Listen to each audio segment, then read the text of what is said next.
भरत मुनि कौन थे, नाट्य शास्त्र और भरत मुनि, इन दोनों विषयों पर थोड़ा डिटेल से हमें बताइए। अभिनव गुप्त का मानना था कि ये एक ही व्यक्ति की रचना है जिन्हें हम भरत मुनि कहेंगे। संस्कृत में ये भरत का एक अर्थ नट भी होता है, सारे नटों को भी वो भरत कहते थे। सिनेमा के हिसाब से रस सिद्धांत कहाँ फिट होता है? दुनिया की जितनी अच्छी फिल्में हैं वो सारी रस सिद्धांत के आधार पे उसको हम श्रेणीगत कर सकते हैं। कितना पॉसिबल है कि हर चीज उन 8 रसों में कैटेगराइज कर सकते हैं? भारत में अधिकतर फिल्में श्रृंगार रस पर बनी है। नवरंग एक झनक झनक पायल बाजी बहुत महत्वपूर्ण फिल्म है। कौवैत के फूल आखिर क्या है, एक करुण रस की फिल्म है। I think Baahubali is not so good movie. अब ये फिल्में रस रहित हैं। मैं एक एग्जांपल लेता हूँ गैंग्स ऑफ वासेपुर का। बहुत चर्चित फिल्म है, बहुत लोग अच्छी भी लगती है, मुझे एक खराब फिल्म लगती है।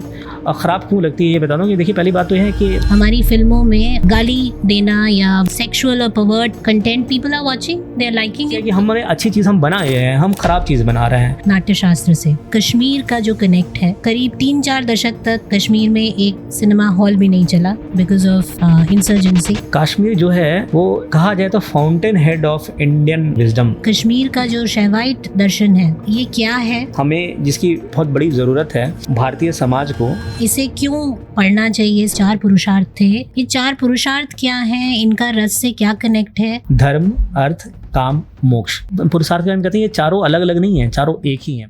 थैंक यू सो मच, आपका बहुत बहुत धन्यवाद। आज आप समय निकाल के आज हमारे साथ आए। द इंडिक पेन उत्तिष्ठ भारत सीरीज़ जैसे कि नाम अपने आप में ही बताता है, हम कोशिश ये कर रहे हैं कि यंगस्टर्स को अपने रूट्स, अपने कल्चर के साथ जोड़ सकें। और उसे जोड़ने का जो तरीका है वो मुझे ये समझ आता है कि जितना ज़्यादा उन्हें अपने हिस्ट्री और कल्चर के बारे में पता चलेगा, उतना ज़्यादा वो शायद उसमें इंटरेस्ट ले पाएंगे। तो अगर हम अभिनव सिनेमा से शुरुआत करें प्रचंड, तो मैं आपसे पहले ये जानना चाहूँगी कि आपने उसमें 1st to 3rd सेंचुरी के एक मुनि थे, हमारे ऋषि थे भरत मुनि, जिनके की जो कृति थी नाट्यशास्त्र। और मुझे भरत मुनि का इस वजह से पता है क्योंकि मैं भरतनाट्यम स्टूडेंट रही। तो भरतनाट्यम जो है वो उसका पूरा का पूरा जो एक जो डांस फॉर्म है उसको हम उनकी ही कृति पे बेस करते हैं। लेकिन मैं आपसे जानना चाहूँगी कि भरत मुनि कौन थे? थोड़ा सा हमारे व्यूअर्स के लिए ये भी बताइए कि नाट्यशास्त्र और भरत मुनि, इन दोनों विषयों पर आप थोड़ा इस पे थोड़ा डिटेल से हमें बताइए। धन्यवाद दीपिका जी आपका अभी बुलाने के लिए। देखिए, ऐसा है कि जो हमारे पास आज नाट्य शास्त्र है और उसके रचयिता हम भरत मुनि को मानते हैं और परंपरा में इनको भरत मुनि ही कहते हैं। ये 1st सेंचुरी नहीं, कम से कम 500 BC से 200 AD के बीच इसका टेक्स्ट को कहा जाता है। और हम आज जो हमारे पास नाट्यशास्त्र जिस रूप में है वो कई लोगों के द्वारा चुनकर उनकी कमेंट्रीज आकर उसके साथ हमारे यहाँ टेक्स्ट बनते हैं जी। अगर ये भारत की हमेशा ये पद्धति रही है। अगर आप आज भी महाभारत का टेक्स्ट देखेंगे, गीता पे इसका टेक्स्ट देखते हैं तो महाभारत के भी कई तरह के टेक्स्ट मिलेंगे आपको। ना तमिल में कुछ और है, ना गुजरात में कुछ और है। हम लोग कुछ पर्टिकुलर टेक्स्ट को देखते हैं जैसे हमारी श्रद्धा है, तो उसमें या वाल्मीकि रामायण ही सही, तो उसमें हम देखेंगे कुछ प्रक्षिप्त श्लोक कहते हैं कि ये हम नहीं मानते कि ये मूल में ऐसा लिखा हुआ है। हाँ, लेकिन इसी किसी बाद ने जोड़ लिया है और हम उसकी भी व्याख्या करेंगे। जिसका एक बड़ा सुंदर और बहुत ही चर्चित उदाहरण हम कुमार संभवम में देखते हैं। जी। कुमार संभवम के जो 8 सर्ग हैं उसके बाद जो बाकी अगले 8 सर्ग जोड़े गए हैं वो किसी तरह से कालिदास के नहीं लगते हैं, लेकिन लोग वो भी पढ़ते हैं, देखते हैं। तो भरत मुनि का जो हम नाट्यशास्त्र हमारे पास है उसमें बड़े आश्चर्य की बात है कि 36वें अध्याय में भरत मुनि खुद कहते हैं कि इस जो कुछ भी बच गया है आप कोई भी आकर इसमें जोड़े, ये एक लिविंग ट्रेडिशन है। और कुछ चीज़ों के उत्तर कोहल देंगे, कोहल उनके शिष्य।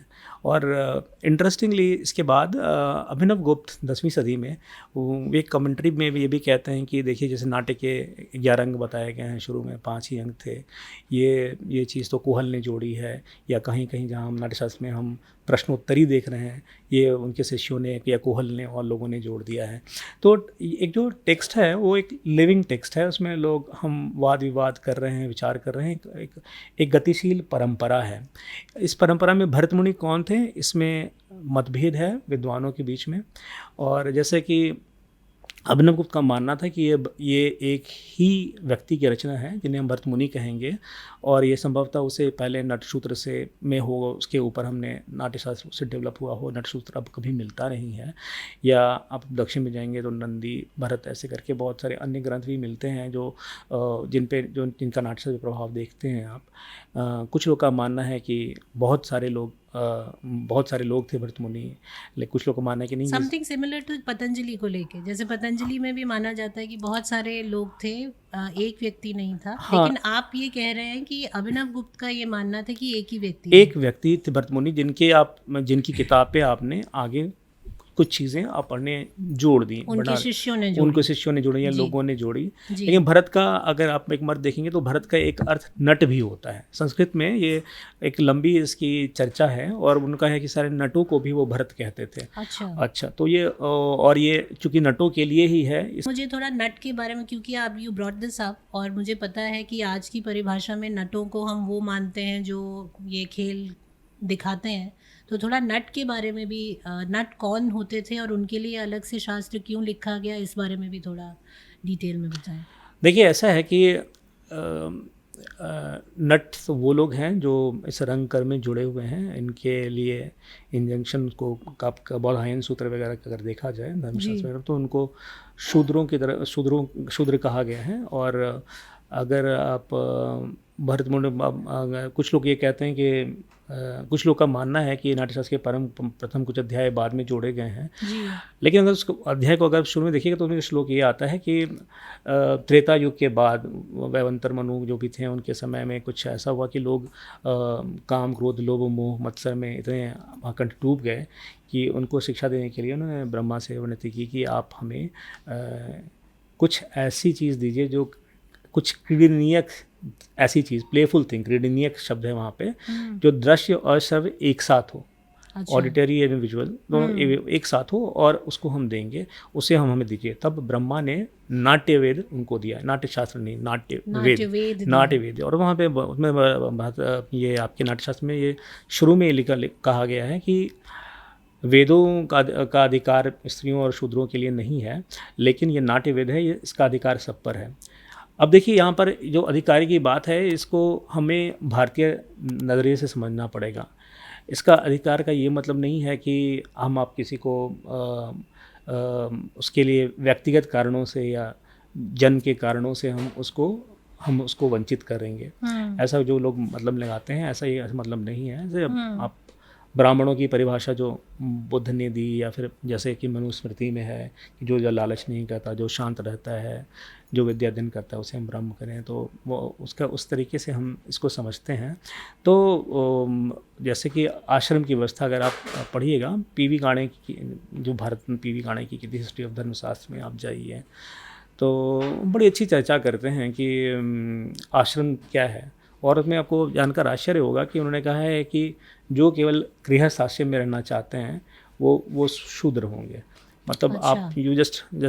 आप बड़े हुए and you just want to indulge into sexual reproduction और just conjugal life, that's what you am for. So basically आप जो ये कह रहे हैं आजकल जो नई परिभाषा, और मैं थोड़ा सा डाइवर्ट कर रही हूँ मेन मुद्दे से, लेकिन जो वर्ण व्यवस्था की बात हो रही है, जिसकी बात आप भी कर रहे हैं, तो उसमें ब्राह्मण हो या शूद्र हो, वो अपने कर्मों से उनको कनेक्ट किया गया है, बजाय इसके कि उनकी जन्म से। जी, बिल्कुल, बिल्कुल ऐसा ही मानते हैं। और ऐसे आपको बहुत ऐसे प्रमाण भी मिलेंगे जहाँ पे जिन लोगों ने अपनी पढ़ाई बहुत लगत से लगातार की और वो जो ब्राह्मणत्व उनको स्वीकार लिया गया संसार में, ऐसे बहुत प्रमाण हैं, आपको प्रमाण है। प्रत्यक्ष प्रमाण मिलते हैं और वो जी। साझा भी किए जा सकते हैं। तो उसमें जैसे शूद्रों के लिए केवल गृहस्थ आश्रम है, तो जो वैश्य हैं वो ब्रह्मचर्य और गृहस्थ में जाएँ, क्षत्रिय जो हैं वो ब्रह्मचर्य, गृहस्थ और उसके बाद वानप्रस्थ में जाएँ। लेकिन संन्यास का अधिकार है ब्राह्मणों को। अब यह ब्राह्मण का अर्थ क्या है? अब ये देखिए, परस्यूट ऑफ नॉलेज या परस्यूट ऑफ नॉलेज और जिसको हम कह सकते हैं ज्ञान की खोज और सत्य की खोज। जी। या क्या कोई जैसे मानव मन हमेशा जानना चाहता है कि इस दुनिया को, कोई संसार कोई और भी चला रहा है या नहीं चला रहा है। तो बहुत लोग के लिए एक काम की बात नहीं है। मैं जैसे एक छोटा सा एग्जांपल लेता हूँ कि आज हमारा तो मैथमेटिक्स बहुत बढ़ गया है, हमारे इंजीनियरिंग में बहुत तरक्की कर चुका है। अब कोई 8वीं पास आदमी चला जाए, बोले कि मैं भी पढ़ूंगा और मैं भी यूनिवर्सिटीज़ में आपके साथ बैठूंगा और करूंगा, दैट डजंट मेक सेंस। आप उसके लिए अधिकारी नहीं है, जी। आपको वो चीज़ करना है। वो चीज़ें ऐसा नहीं है कि it will be barred to you, but you are ineligible. आप उसके लिए आप उस तैयार नहीं है। अब मैं इस उम्र में जाकर अब मैं जिद पकड़ लूँ कि नहीं, अब मैं जाके स्टैनफोर्ड में जाऊँगा और मैं कंप्यूटर में पीएचडी करूँगा, दैट डजंट मेक सेंस। मतलब अब मुझे वो फिर से उस रूट में जाना पड़ेगा और वो पर सब चीज़ पढ़ेगा और वो करना पड़ेगा। तो कुछ चीज़ों के लिए हम अधिकारी होते हैं, अधिकारी भाव इस तरह का है। तो अब देखिए, कुछ लोगों ने जो नॉलेज परस्यूट को इम्पोर्टेंट मारा, जो हम अभी भी, अगर अब एक वो सब बड़ी बात हम अगर छोड़ भी दें तो एक बार ये देख लीजिए कि ये तो आप सब जानेंगे कि पढ़ना कौन चाहता है ना। बच्चे लोग को छोड़ दीजिए तो क्या जी, पढ़ना चाहता है? नहीं नहीं चाहता। जी। चाहता है। और लेकिन कई बार ऐसा हम लोग सब ने अनुभव किया होगा कि 10वीं 12वीं के आने के बाद या फिर कॉलेज में आने के बाद अचानक उन लोगों में ज्ञान का अनुराग पैदा होता है। जी। बहुत सारे लोग जो स्कूल में अच्छे नहीं होते हैं, उनको बहुत मन करता है कि हम कुछ पढ़ें। कुछ लोग जीवन भर पढ़ते रह जाते हैं, कुछ नहीं पढ़ते हैं। तो कुछ लोग को ये अच्छा नहीं लगता है, कुछ लोग को लगता नहीं, हम बिजनेस हाँ। बिजनेस ज़रूरी है और हमें जी। अर्थव्यवस्था ज़रूरी जी। है, वो उनको ले जाते हैं। कुछ लोग को लगता है नहीं, शासन ज़रूरी है और we must maintain law and order. तो मतलब आप देखिए, कोई भी समाज रहे, चाहे कम्युनिस्ट या सोवियत संघ ही क्यों नहीं था, but you see there hierarchy of people. Not every one is becoming general, not every one is becoming scholar. तो वो एक हम चीज़ों को खुलापन समझना चाहिए हमें। हम लोग में कई रूढ़ियाँ आ गई भारतवर्ष में, इसमें कोई दो मत नहीं है। हम लोग आज मनुस्मृति को बहुत हिकारत से बहुत सारे लोग देखते हैं और उसके नाम से गाली देने लगते हैं, लेकिन हम लोगों ने मान लो मनुस्मृति पढ़ी नहीं है। और हम ये भी नहीं जानते कि हमारे यहाँ धर्मशास्त्र क्या क्या था। जैसे गौतम का धर्मशास्त्र से पुराना है, आपस्तम्भ सूत्र है, फिर बौधायन सूत्र है। बौधायन सूत्र के बाद फिर स्मृतियाँ इतनी सारी, मनुस्मृति है, याज्ञवल्क्य स्मृति है, पराशर स्मृति है, नारद स्मृति है। हम तो सारी कोई स्मृति पढ़ते भी नहीं, देखते भी नहीं है। लेकिन उसके पीछे कुछ स्पिरिट है, उस स्पिरिट को हमें समझना चाहिए कि क्या स्पिरिट है। ऐसा नहीं है कि हम जैसा समाज उस समय था और आज भी ऐसा ही रहेगा, ऐसा नहीं रहेगा। देखिए, परंपरा जो है वो गतिशील होती है, वो इस तरह से नहीं होती कि हमने जो कह दिया वो हमेशा के लिए सत्य है। बट ये हमारे कंटेम्पलेशन के लिए, जैसे कि हम ये एक उदाहरण लेते हैं कि एक वृद्ध आदमी है, उसको बहुत कुछ बहुत तरह का ज्ञान है, बहुत तरह, लेकिन एक छोटा बच्चा है, वो धीरे धीरे जानता है, सीखता है और कुछ चीज़ें अपने हिसाब से करता है। उसी तरह से हमें सिविलाइजेशन में हम कुछ चीज़ें इनहेरेंट करते हैं, कुछ चीज़ें हम प्रोग्रेस करते हैं, हम अपने पूर्वजों से आगे भी चले जाते हैं, कभी पिछड़ भी जाते हैं कई क्षेत्रों में। ऐसा ही है मानवता। आपने बहुत गहरी बात की और आपने इस बात में कुछ और बातों के लिए मेरे लिए रास्ता खोला है। उसमें से एक इम्पॉर्टेंट बात जो आपने कही वो थी कि बहुत तरह की स्मृतियाँ हैं, बहुत प्रकार के हमारे ग्रंथ हैं जो जिनका हमें पता भी नहीं है। आज के जो मॉडर्न डे उसमें कई लोगों को पता भी नहीं है कि कितने प्रकार के ग्रंथ हैं, अध्ययन तो दूर की बात है। आई थिंक उसका सबसे इम्पॉर्टेंट रीज़न रहा है कि मोस्ट ऑफ द लिटरेचर और मोस्ट ऑफ द एपिक्स जो हमारे पुराने ग्रंथ हैं या हमारे वेद हैं वो संस्कृत में लिखे गए। इसमें भी अगर आप देखें तो नाट्यशास्त्र संस्कृत में लिखा गया। मेरा आपसे ये अनुरोध रहेगा कि आप थोड़ा सा हमें ये समझाएं कि आपने जब इसके ऊपर लिखने का सोचा और जब आपने अभिनव गुप्त को, I think you based your entire book on Abhinav गुप्त's राइटिंग्स, तो उसके लिए पहली बात तो संस्कृत का समझना कितना ज़रूरी हो जाता है? क्या वो एक हर्डल बन गया है हमारे लिए आज की दुनिया में, क्योंकि Sanskrit is no longer, it's not used so widely as it used to be in the ancient times, और उस ज्ञान को अर्जित करना, फिर उसे प्रोड्यूस करना, और उसमें ये समझना कि मॉडर्न डे में जो चेंजेस आते जा रहे हैं ओवर द सेंचुरीज, जो अच्छी या बुरी बातें, जैसा आपने कहा, हम अक्वायर करते जा रहे हैं या छोड़ते जा रहे हैं, वो करते हुए आपने उसको आज के सिनेमा को, आज के वर्ल्ड सिनेमा को देखने की कोशिश की है फ्रॉम एन इंडियन व्यू।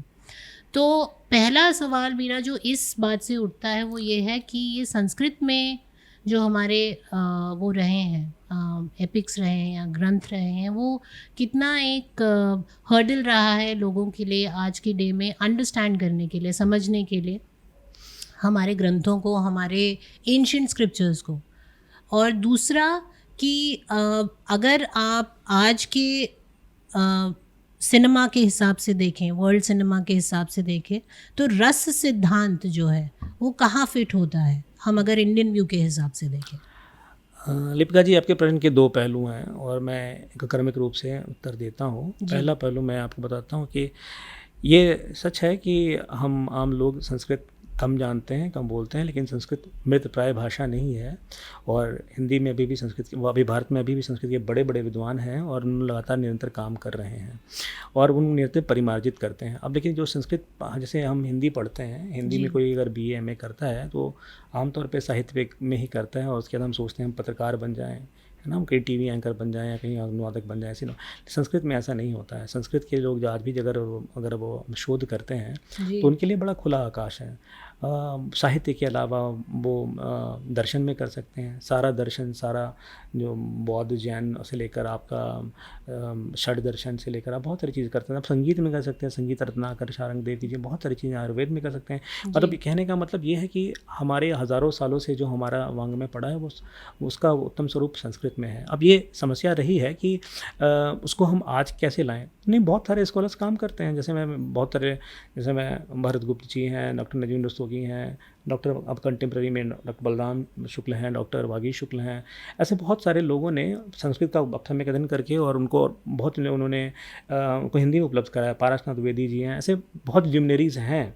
और राधावल्लभ त्रिपाठी जी एक बहुत बड़े विद्वान हैं, उन्होंने संस्कृत में पढ़कर उसको हिंदी में या अंग्रेजी में हम उसको बुलाने का प्रयास कर रहे हैं, क्योंकि एक तरह से हम हमारे संस्कृति पर एक तरह का एक ऑनस्लॉट है, एक तरह का प्रहार है कि ये चीज़ें कि ये हमें बिला दी गई कि ये मृत प्राय है या बेकार है या बिल्कुल है, ये आतताइयों की भाषा है या रूढ़ियों की भाषा है, जबकि या ब्राह्मणवाद है, ये है। लेकिन अब ये सारी बातें अगर लोग अगर ढंग से पढ़े तो आदि शंकराचार्य तो ऐसा नहीं है कि वो बोलते हैं कि हाँ रामायण और महाभारत जो है वो बिल्कुल तथ्यात्मक सत्य है, तो मानते हैं, बोलते हैं कि हाँ ये सारी चीज़ें जो इतिहास हैं उनको समझना चाहिए, लेकिन हम उस तरह से नहीं देखते हैं। तो संस्कृत में अभी भी निरंतर बहुत सारे ऐसे विद्वान हैं जो कि उन चीज़ों का अनुवाद करके हमारे समक्ष लाते हैं और उससे हमें फ़ायदा होता है। हम अगर पॉल डैशन जैसे बहुत सारे वेस्टर्न स्कॉलर्स हुए जिन्होंने आके हमें उपनिषदों का बहुत सारी चीज़ों का अनुवाद किया, और जर्मनी में अभिज्ञान शाकुंतलम का अनुवाद हुआ। गेटे वाज सो मिसमराइज्ड। गेटे ने कहा कि मुझे नहीं लगता कि दुनिया में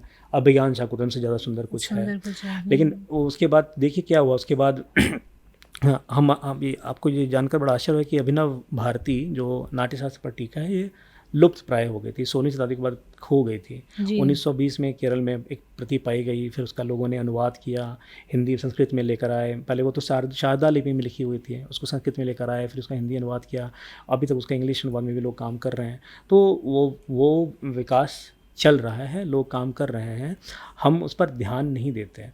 और ध्यान नहीं देने के कारण क्या, जैसे मैं एक एग्जांपल लेता हूँ कि पाणिनि की अष्टाध्यायी का अध्ययन किसने किया? फर्नांडिस सस्योर ने किया था, सस्योर ने और फिर चार्ल्स सेंटर्स पियर्स ने, ग्रेट इंटेलेक्चुअल्स, है ना। They all indebted to modern linguistics in theory, they admit their influence, और कि पाणिनि ने उनको बहुत कुछ नया सोचने को बाध्य किया और उनको बड़े आदर से देखते हैं। लेकिन हम लोग अष्टाध्यायी नहीं पढ़ते हैं, हम लिंग्विस्टिक नहीं पढ़ते हैं। ये तो संक्षिप्त में आपके पहले प्रश्न का उत्तर हुआ।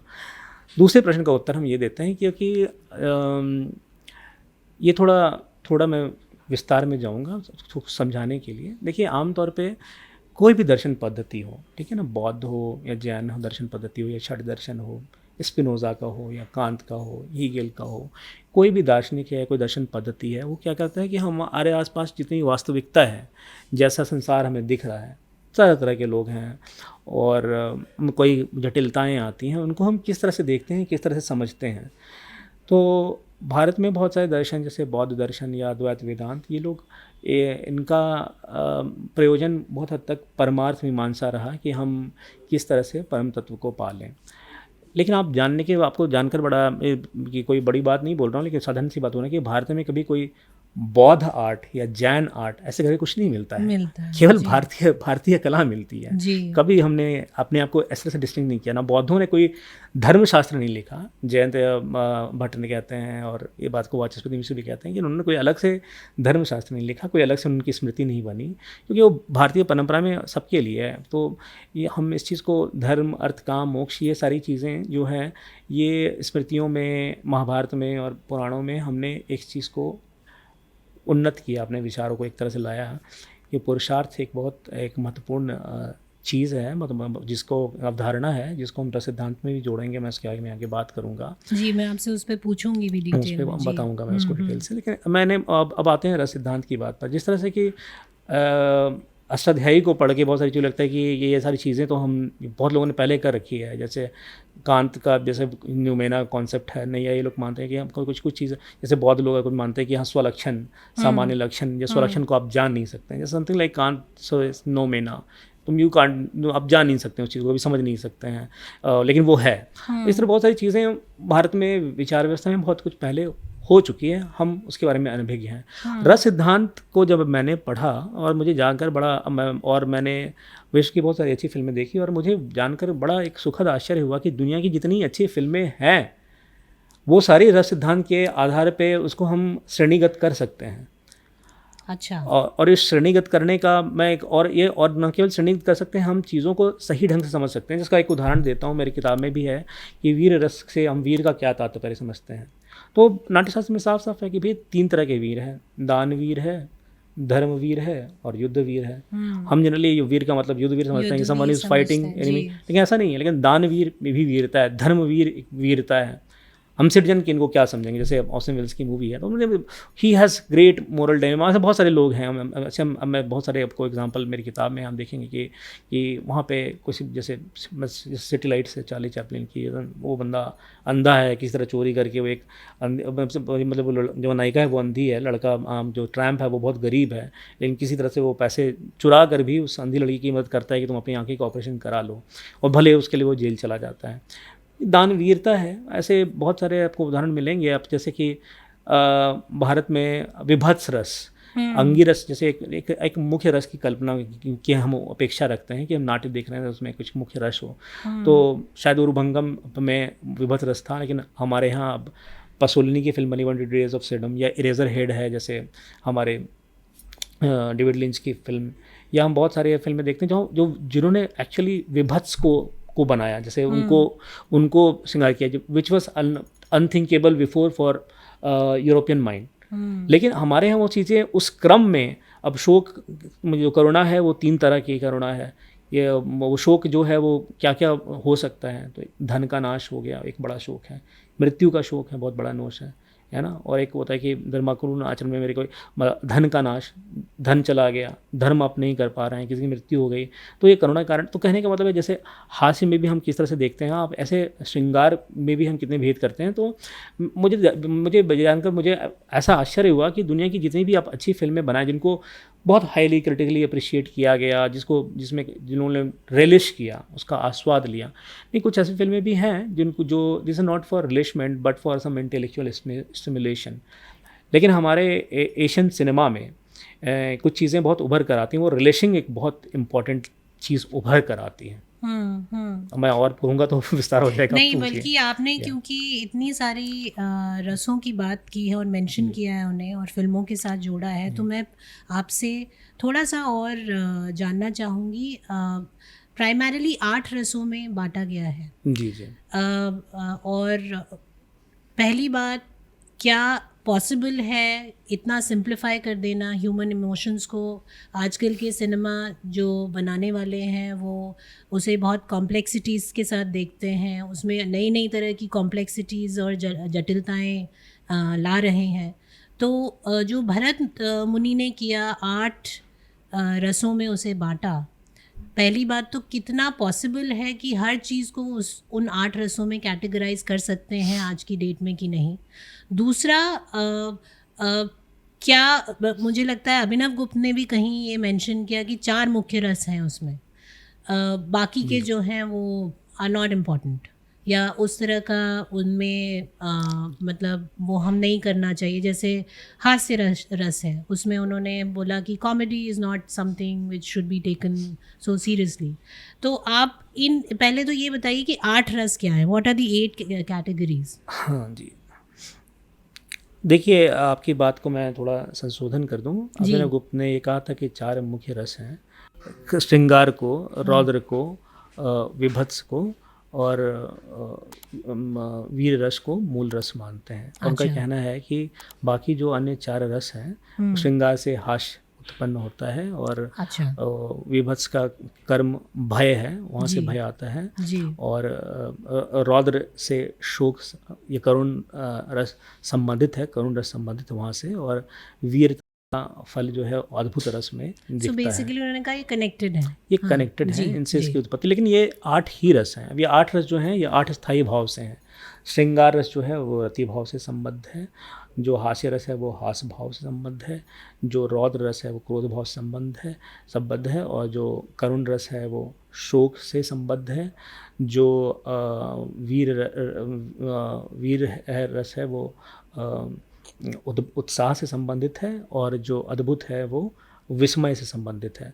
और ये जो 8 जो संबंधित स्थायी भाव हैं, प्रश्न ये है कि ये जो सिद्धांत है वो ये है कि ये स्थायी भाव ही रसों में परिणत होते हैं। भाव बहुत सारे हैं, संचारी भाव 33 हैं, मद है, मत्सर है, वहाँ पे बहुत सारी आप देख सकते हैं, उनकी लिस्ट अलग से है, और सात्विक भाव। तो आप कह रहे हैं कि वैसे 33 भाव हैं, 33 से ज़्यादा भाव हैं, 33 भाव जो हैं वो व्यभिचारी भाव हैं, 8 सात्विक भाव हैं, और प्योर और 7 सात्विक भाव हैं और 8 जो हैं स्थायी भाव हैं।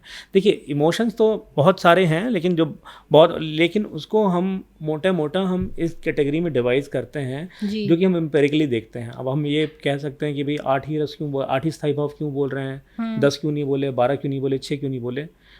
ये देखा गया है over the period of time. हमने एक्सपीरियंस किया है कि भाई ऐसा होता है कि 8 ही प्रमुख स्थायी भाव सामाजिक के मन में, एक सोशल बीइंग के मन में आते हैं। कुछ लोग डिबेट करते हैं, कुछ लोग नहीं मानते हैं, लेकिन अब अभिनव गुप्त ने एक और रस जोड़ दिया, शांत की। शांत से ही सबकी उत्पत्ति होती है और शांत में ही सब लय होते हैं। लेकिन वो एक मेटाफिजिकल स्टैंड है जहाँ पे वो परम शिव को या उस चीज़ के बारे में कहना चाहते हैं। लेकिन नाट्य के लिए 8 ही रस हैं जो इन स्थायी भावों से बनते हैं, और कैसे बनते हैं उनकी एक प्रक्रिया है। और आपने एक बात कही कि ये जटिलताएं हैं, देखिए हर चीज़ जो है हम देखते हैं, सारी चीज़ें हमें बड़ी साधारण लगती हैं, लेकिन अगर आप ध्यान से देखें दुनिया में कोई भी चीज़ साधारण नहीं है। यहाँ पे मैं जैसे आपको एक बात बताता हूँ, सीधी सी बात है, छांदोग्य उपनिषद में बार बार आता है कि जो ब्रह्म है वो चतुष्पाद है, और वो जो चतुष्पाद होने के कारण हम जो कुछ भी हमारे पास अवेलेबल है वो बहुत थोड़ा है। जैसे वाणी का एक बहुत अच्छा एग्जांपल है कि वाणी को हम 4 लेयर्स में समझते हैं, वैखरी, मध्यमा, पश्यंती और परा। उसमें यह है कि परा में सब कुछ है, शवाक सारी चीज़ वहाँ से उत्पन्न होती है। पश्यंती से सडन फ्लैश, एक आलाप, उसमें हमें पता नहीं चलता है कि भाई वहाँ पे कुछ माइंड में क्या हुआ, सडनली हमारे दिमाग में आ गया आहा मोमेंट। मध्यमा में जो हम कह नहीं रहे हैं लेकिन मन में सोच रहे हैं, कुछ विचार कर रहे हैं कि अच्छा ऐसा होना चाहिए, वैसा होना चाहिए, वो मध्यमा है। और वैखरी में हम अल्टीमेटली हम बोल रहे हैं, लेकिन ये व्यापार परा पश्यंती मध्यमा से होते हुए वैखरी में हमारे साथ हम कह रहे हैं। और आप जब समझ रही हैं तो कोई वो भी वैसे ही उसी तरह से किया था, ऐसा भर्तृहरि का मानना है, ऐसा हमारी परंपरा में मानते हैं। लेकिन क्या है कि मैं बोल तो रहा हूँ लेकिन मेरे मन में तो बहुत सारी चीज़ें और भी चल रही हैं, वो उसका आपको एक्सेस नहीं है ना। मध्यमा है, बस इस तरह बहुत सारी चीज़ें हैं। तो हमें कोई चीज़ें लगती हैं साधारण सी, लेकिन जैसे आपने कहा भयानक रस ने, जैसे आपने कहा कि क्या इसमें कटे, मैं आपको एक नाइसिटीज़ का एग्जाम्पल देता हूँ। इंगमर बर्गमैन की फिल्म देख लीजिए आप, 7 सील। ये 7 सील देखिएगा तो उसमें मौत सडनली आती है और एक आदमी को बोलता है, वो क्रूसेड से लौट रहा होता है, बोलता है अब मैं तुम्हें, तो अब मैं मौत आ गया हूँ, तो बोलते कि मुझे मुझे थोड़ा मोहलत चाहिए, मैं आपके साथ चेस खेलूंगा। तो उन्होंने कहा ठीक है तुम चेस खेलो, और अल्टीमेटली वो हारना ही है उसको, लेकिन वो इस टाइम में वो अपना घर जाता है और घर में लोगों से मिलता है, बार बार वो उद्वेलित है कि भाई मौत आके मेरा वर्ण करेगी। तो देखिए यहाँ मौत की अवधारणा है, यहाँ पे आपको एक जो है वो एक ऐसी स्थिति में ला रहा है जहाँ पे आप भय है, और एक हिचकॉक की फिल्में हैं वो आपको डरा देती हैं। बर्ड्स देखिए, आपको सडनली हाँ आप डर जी, जाएंगे कि नहीं भाई वहाँ पे इट्स अ अचानक क्लासिक इतनी जी, सारी चिड़ियाँ आके मुझे मार रही हैं, मेरे मार रही किसी है की आंखें निखा देंगी, कुछ कर रही हैं, तो वो आप डर जाती हैं। तो इसमें भी अंतर है। तो कहने का मतलब है हर चीज़ में इतनी नाइसिटीज़ हैं, और संसार भर के लोगों ने बहुत बहुत काम किए हैं इस चीज़ को बढ़ाने में। जैसे हास्य रस, कभी अंगी रस में भारत में लोग नहीं ऐसा बनाते थे नाट, लेकिन अब हास्य रस की एक से एक बढ़ के अच्छी फिल्में बहुत लोगों ने बनाई हैं। जैक तैती का तो आप एग्जांपल ले लिया, चार्ली चैपलिन एग्जांपल ले लिए, बहुत सारे ऐसे एग्जांपल है, made great movies based on, जो जहाँ हास्य ही प्रमुख प्रमुख प्रमुख प्रमुख है। भाव है। हाँ जी जी। अगर हम कुछ फिल्मों के माध्यम से, आपने कई सारी फिल्में यहाँ पे शेयर की, लेकिन अगर कुछ अ, भारतीय फिल्मों के माध्यम से अगर हम इन 8 रसों में कुछ एग्जाम्पल्स ढूंढें, तो आप किन फिल्मों को इन 8 रसों में, एक एक फिल्म का अगर आप उदाहरण देना चाहें, तो ऐसे कौन से फिल्म मेकर्स रहे हैं और उन्होंने किस तरह से अपनी कौन सी फिल्म को एक पर्टिकुलर रस में कैटेगराइज कर सकते हैं, अगर हम करना चाहें तो? देखिए ऐसा है कि जब कोई ये नाट्य शास्त्र है जो वो कवियों के लिए है, आर्टिस्टों के लिए है, उनको ये बताने के लिए कि किस चीज़ों के लिए कैसे हेल्पफुल हो सकती हैं जी और कैसे उपयोगी हो सकती है। इसमें क्या होता है, जो मुख्य भाव है वो भाव आपका बहुत शक्तिशाली इस तरह से होना चाहिए कि वो जब हृदय संवाद करे तो आप विभोर हो जाए, इसमें आपको आनंद की अनुभूति है। जैसे उसका एग्जाम्पल समझ देते हैं कि जो सूखी लकड़ी में आग की तरह व्याप्त हो जाना, जो धू धू करके जल जाना।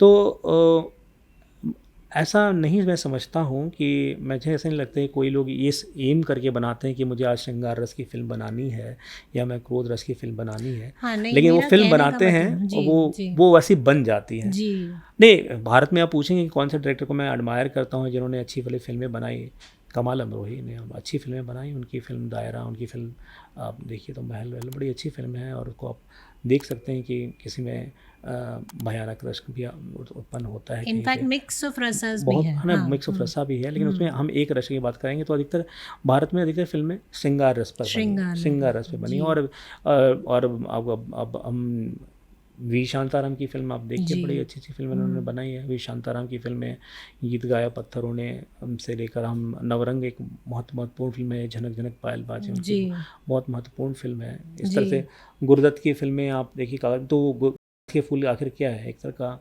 करुण रस की फिल्म है। तो बेचारा एक मर जाता है, हम देखते हैं तो उनका एक ऐसा उदाहरण हम देख सकते हैं जो कि, और ऋषिकेश मुखर्जी ने भी, अब आनंद तो हम सब याद करते हैं, याद करते करते हैं हैं जी। वो। अब देखिए एक महत्वपूर्ण अंतर ये है कि एशियन सिनेमा और यूरोपियन सिनेमा में हम किस चीज़ों को कैसे देखते हैं। देखिए वहाँ पे ना हम कह सकते हैं कि यूरोपियन सिनेमा में जो है वो टेक्निक हावी है, या टेक्निक हावी है, कंटेंट जो है वो टेक्निक के साथ है, लेकिन टेक्निक हावी है वो कंटेंट को ड्राइव करती है। और यहाँ पे एशियन सिनेमा में आप देखेंगे कि यहाँ पर कंटेंट बहुत महत्वपूर्ण है।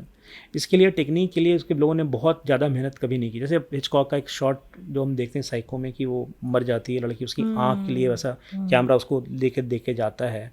या हम ऑसम वेल्स के लिए देखें ट्रैक शॉट, बहुत बढ़िया से उनके ये फिल्मों में आया, ये मैग्निफिसेंट एम्बर्सन में देख लें या टच ऑफ ईविल में देखें, बहुत सुंदर सुंदर शॉट ये आप देख सकते हैं। लेकिन एक जो कंटेंट में भी कुछ चीज़ें हैं जो हमें डिस्टिंक्टली अलग करती हैं, वो है परिवार।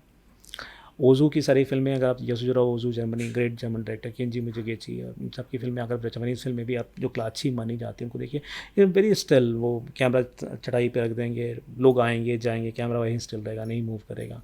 But what he is talking about कि सारी फिल्में, ओजू ने शादी नहीं की, अपनी माता के साथ रहे जन्म भर, और सारी फिल्में परिवार के बारे में। परिवार के तो ऊपर भारत में भी जो फिल्में बनी हैं वो उनके लिए परिवार केंद्र में है। और ये इंडिविजुअलिटी हम यूरोपियन सिनेमा में देखते हैं। तो अगर आप ऐसे ध्यान से देखेंगे तो हम जो भारतीय फिल्में हैं उनका ये जो तरीका है वो नाट्य शास्त्र का तरीका है। जैसे कि नाट्य में कि जो 11 अंग बनाए गए हैं उसमें रस है, भाव है, अभिनय है, उसमें धर्मी एक व्यक्ति है। जैसे एग्जांपल देता हूँ, धर्मी में 2 तरह की धर्मी होती है, उसके ये लोक धर्मी और नाट्य धर्मी। लोक धर्मी का मतलब ये नहीं कि फोक, बहुत लोगों ने ऐसा किया, बहुत बड़े बड़े स्कॉलर ने ऐसा किया है जो कि सही नहीं किया है। लोक धर्मी का मतलब है एक नॉर्मल हम कैसे जीवन में चलते हैं। एक दूध वाला आया हुआ चुपचाप दूध देकर चला गया, है ना, हम किसी और से ट्रांजेक्ट कर रहे हैं तो वो कर रहा है। अब दूध वाला आते के साथ आपके कुछ उछलते कूदते आएगा, ऐसा तो फिल्म ड्रामा में अपनी देखते हैं, लेकिन बट जो आप रोजमर्रा हाँ, की छोटी मोटी हाँ, बारीकियां हैं, वो साधारण चीज साधारण तरीके से, लेकिन कुछ नाट्य धर्मी चीज़ें होती है कि हाँ अब एग्जेजरेटेड स्टाइल में जॉनी वॉकर साहब बोलेंगे या महमूद कुछ ऐसी हरकत करेंगे, है ना, या मोगैम्बो खुश हुआ वो असम मरीज पूरी इस तरह से ही बोलेगा, या रजनीकांत ऐसे ही हाथ से उछाल कर वो सिगरेट पिएगा। तो वो जो एम्बेलिशमेंट है या एग्जेजरेशन है, वो नाट्य धर्मिता, वो एग्जेजरेशन हमने कभी नहीं छोड़ा है। हिंदी बॉलीवुड की फिल्मों में आप देखिए तो हमने वो हम उसको अपनाते हैं। हम गीत नहीं छोड़ते हैं, हम संगीत नहीं छोड़ते हैं। फिल्म बनाएंगे तो हम गाने डालेंगे। बेस्ट ने छोड़ दिया उन्होंने फिल्म में, कहा अब म्यूजिकल बनती थी 40s में, अच्छी अच्छी फिल्में बनी हैं, बहुत सारी musicals, meet me and Saint Louis से लेकर साउंड ऑफ म्यूजिक से लेकर और भी पहले बहुत अच्छी अच्छी फिल्में मेडिकल में, लेकिन उन्होंने छोड़ दिया वो म्यूजिकल, अब वो नहीं करना। लेकिन हम अपने ड्रामेटिक कॉन्सेप्ट को छोड़ना नहीं चाहते हैं। अनचाहे हम उस तरह से कंडीशनड हैं कि हम वैसे ही बनाते हैं फिल्में। आप एक बात बताइए, आपने जितनी भी फिल्मों का अभी तक नाम लिया वो एक पर्टिकुलर डेकेड की फिल्में थी। हाँ, आजकल की जो हाल फिलहाल के पिछले 2 दशकों में मैंने कोई भी आपके मुंह से फिल्म नहीं सुनी या फिल्म मेकर का नाम नहीं सुना जिन्होंने पिछले 2 दशकों में इस तरह का प्रभावशाली काम किया हो, जिसको या मतलब इज़ इट डेलिब्रेट, या आपको लगता है कि हम विद टाइम कहीं अपनी जो मूलभूत वो थी परंपराएं जिनके बेसिस पे हम फिल्मों का निर्माण करते थे, वो क्रिएटिव जो हमारा वो आता था वो कहीं छूटता जा रहा है, या क्या रीज़न है? मतलब जस्ट लेकिन ये करेक्ट मी आपका ये इफ आई प्रश्न जो है वो विश्व सिनेमा के संदर्भ में है या भारतीय सिनेमा के संदर्भ में है? ये वाला मैं आपको दोनों के संदर्भ में बात नहीं तो कर मैं रही हूँ, विश्व क्योंकि सिनेमा विश्व सिनेमा में भी आपने जितनी भी बात की, अल्फ्रेड हिचकॉक हुए, वो एक पर्टिकुलर दशक के ग्रेट फिल्म मेकर्स थे। लेकिन मैंने आपकी किताब में भी पढ़ा कि पिछले 2 दशकों में मैंने कहीं कोई ऐसी फिल्म का मेंशन नहीं देखा जो नहीं, ऐसा नहीं है। हम देखिए विश्व सिनेमा में मैंने थियोडोर एंजेलोपुलोस के बारे में बात की है, मार्टिन स्कॉर्सेज़े की बात की है जो अभी भी जीवित हैं, और मैंने और जो कोएन ब्रदर्स की भी मैंने बात की है जो अभी भी जीवित हैं और अच्छी फिल्में बनाए जा रहे हैं। और ऐसा नहीं है, हमारे पास अभी भी वेस एंडरसन एक डिस्टिंक्ट का फीचर है। अगर वेस एंडरसन की फिल्म देख लीजिए आप, मूनराइज किंगडम या ग्रैंड बुडापेस्ट होटल, उनका एक डिस्टिंक्ट तरीका है। वो कपड़े वो रंग ऐसा बनाएंगे, ऐसे कपड़े पहनेंगे, ऐसा उनका चलने का तरीका होगा, ऐसा सेटअप ऐसा होगा जिसको अलग तरह से पहचान जाएंगे कि वेस एंडरसन की फिल्म। They are masters. Xavier Dolan, बहुत सारे हैं, ऐसे नहीं हैं। अभी जो हैं पुअर थिंग्स, जो भी फॉरगॉट हिज नेम, बट उसकी किलिंग ऑफ सेक्रेड डियर वगैरह फिल्म आप देख लीजिए। तो भारतीय सिनेमा में कहाँ क्या देखिए एक्चुअली एक बात यह है कि मैं भारतीय की बहुत सारी नई फिल्में मैं देखता नहीं हूँ। और कारण क्या है मैं जानना चाहूँगी, क्योंकि आपने सिनेमा पे और रसों पे इतनी महत्वपूर्ण किताब लिखी, लेकिन आप नहीं, मेरी जानकारी कम है। ये बोल चुके हैं कि आप हाँ, पहली बात तो ये है कि मेरी जानकारी कम है। हो सकता है कि समकालीन में अच्छी फिल्म बनी हो और मैंने नहीं देखी हो, है ना, बहुत सारे लोग हैं। पर कारण क्या है, भारतीय सिनेमा क्यों नहीं देखते हैं? नहीं, मैं जैसे एग्जांपल लेता हूँ, आई am forgetting the name of this gentleman, जिसकी एक बड़ी अच्छी फिल्म है, जिसकी किताब है कालजयी कमबख्त, I am forgetting this name of person, और यंग फेलो इन एफटीआई। उनकी कुछ फिल्में हैं अच्छी, लेकिन मूलतः मैं ये बताऊं कि अब देखिए अगर हम मेन स्ट्रीम सिनेमा की बात करें, देखिए अब मैं ढूंढ के कोई कला फिल्म है जो बड़ी अच्छी है, उसका कोई बहुत ख़ास मतलब नहीं है। मैं तो उन फिल्मों के में ज़्यादा मुतासिर हूँ कि जो कि या उन पे ज़्यादा मैं रुचि रखता हूँ कि जो ज़्यादा लोग अधिक से अधिक देखें, जिसमें जैसे हिचकेश मुखर्जी और वी शांताराम, ग्रेट सक्सेस ना, मतलब उन्होंने हाँ, मैं बता रहा हूँ। लेकिन हमारे समय में I think somehow people are not able to do it. हम जिनको भी हम नाम लेते हैं, चाहे राम गोपाल वर्मा हो या अनुराग कश्यप हो, चाहे आप और कोई भी, यश चोपड़ा का, अब जो भी नाम लेना है, Chopra, they are very mediocre और बिलो मीडियोकर। मतलब मुझे उसमें कोई खास, for example I think the Baahubali is not so good movie. अब लोग को अच्छी लगती है वो अलग बात है, लेकिन देखिए इसमें एक महत्वपूर्ण बात है कि आखिर क्यों अच्छी नहीं है। मैं इसका सैद्धांतिक उत्तर देना चाहूँगा कि भाई ये जो है ये फिल्में रस रहित हैं। अब आप पूछेंगे कि रस रहित क्यों है? मैं एक एग्जांपल लेता हूँ गैंग्स ऑफ वासेपुर का, जी। ठीक है? बहुत चर्चित फिल्म है, बहुत लोग को अच्छी भी लगती है, जी। मुझे एक ख़राब फिल्म लगती है। और ख़राब क्यों लगती है ये बता दूँ कि देखिए, पहली बात तो ये है कि नाट्यशास्त्र में जब शुरू में ही बात करते हैं कि हमें को नाट्यशास्त्र दिया जा रहा है, अभिनव गुप्त कमेंट्री में कहते हैं ये इसलिए नहीं दिया है कि आप नाचो गाओ। ये आपके लिए आइडिया नहीं है नाचो गाओ। जैसे थोड़ा सा विषयांतर हो जाएगा, लेकिन देखिए 3 शब्द होते हैं, नृत्य और नाट्य। नृत्य इज मूवमेंट ऑफ लिम्स, आप थोड़ा नाच रहे हैं, थोड़ा सा हिल रहे हैं, जिसका कोई मतलब नहीं है। नृत्य में आप यू कन्वे सर्टेन मीनिंग, लेकिन नाट्य में है कि आप you what you convey a meaning with a रसा, जिसको हम उसका आस्वाद लेंगे, इसलिए वो नाट्य महत्वपूर्ण है। अब हम जब बात करते हैं लेकिन रस में खास बात क्या है? रस में जो खास बात है कि it is not only intense emotional arousal, it is not only intense emotional arousal कि बहुत आपको अतिशय मज़ा आ रहा है, किसी को भाई जो गैंग ऑफ वासेपुर देख के मज़ा आ रहा है कि भाई वाह कितनी सुंदर गालियाँ दे रहा है, देखो हम भी देते हैं और ये भी दे रहा है, कितनी अच्छी ना, उसे आइडेंटिफाई कर रहा है, सहृदयता है भाई, तन्मयी भाव भी है, लेकिन फिर भी मैं उसको रस नहीं है। मैं ये कहूँ क्यों नहीं रस है? वो रसाभास जैसा है। वो ये प्रॉब्लम आज की नहीं, बहुत पुरानी है। मैं जो इस उदाहरण के संबंध में कह रहा हूँ, लेकिन वो रसाभास क्यों है? क्योंकि रस के लिए एक महत्वपूर्ण बात होती है सत्व का उद्रेक, सत्व का उभार। अब क्या है, हम ये मानते हैं कि जो सांख्य की दृष्टि है कि दुनिया में जो हम हर भी चीज़ देखते हैं हमें 3 गुण होते हैं, सतोगुण, रजोगुण, तमोगुण, और वो तीनों इनसेपरेबल हैं। इट इज़ नॉट लाइक कि आप एक हटा दीजिए या कुछ कर दीजिए। जिसको हम सतोगुण कहते हैं कि ये जो साधु है, जो शांत स्वभाव का है, सुखी है, प्रसन्न है, दयालु है, क्षमाशील है, ये सतोगुण है में का आधिक्य है। राजसी गुण में है कि आप थोड़े से अहंकार में, थोड़ा इच्छा करना चाहते हैं, वो उत्साह है, आप दौड़ रहे हैं, भाग रहे हैं, कुछ और चीज़ों को रिलिश कर रहे हैं, अच्छा खा रहे हैं, पहन रहे हैं, तो ये रजोगुण है कि आप उसमें चीज़ों में आप और रिलिशमेंट लेना चाह रहे हैं। और तमोगुण है कि आप अज्ञान में, अंधकार में हैं, क्रोध में हैं, पीटना चाहते हैं, करना चाहते हैं। तो लेकिन होता है क्या कि रस के साथ एक सत्व का उद्रेक होता है।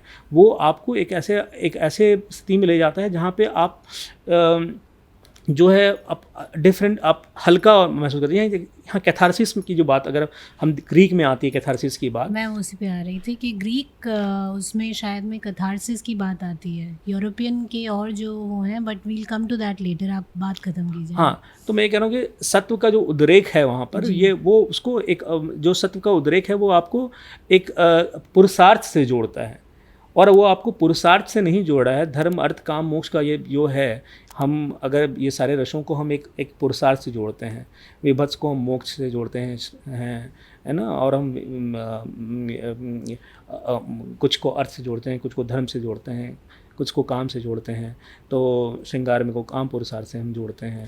पर प्रचंड आपने यह पढ़ा है, आपने इसका अध्ययन किया है, आपने इसके अध्ययन करने के बाद इस पर किताब लिखी है, अपने विचार व्यक्त किए हैं, आपका इसमें डीप नॉलेज है, इसलिए आप रसों को समझ रहे हैं और उन रसों के बेसिस पे आप जो है एक उसको मूवी को जज करते हैं। लेकिन आज की अगर उसमें देखें, हम परिवेश में देखें, तो मैं फ़िल्म देखने जाती हूँ और मुझे अगर कोई फ़िल्म अच्छी लगती है तो बहुत बढ़िया है, जैसे कि आपने गैंग्स ऑफ वासेपुर बोला, और शायद यही कारण है कि दिन पर दिन जो है हमारी फ़िल्मों में और हमारे जो विजुअल्स और ऑडियोज़ हैं उसमें जो है गाली देना या बहुत ही एक्सट्रीम सेक्सुअल और पर्वर्ट वो रखना वो बढ़ता जा रहा है, क्योंकि उनका कहना है कि भाई people are watching, they are liking it, तो हम इसको, लेकिन आप इसको अपने जो है रसों से जोड़ते हैं, नाट्यशास्त्र से जोड़ते हैं, क्योंकि आपको उसकी समझ है। एक आम व्यक्ति के लिए आप इसको कैसे पोर्ट्रे करेंगे? मतलब अगर हम सिंप्लीफाई करें, तो अगर हम आज के परिवेश में फ़िल्मों को देखें तो हमारा जजमेंट इस बेसिस पे तो हो नहीं सकता, क्योंकि मेरी अंडरस्टैंडिंग नाट्यशास्त्र को लेके, आर्ट रसों को लेके ज़िल्च होगी आपके मतलब मुकाबले, ज़्यादातर आमूमन लोगों की नॉलेज कम होगी।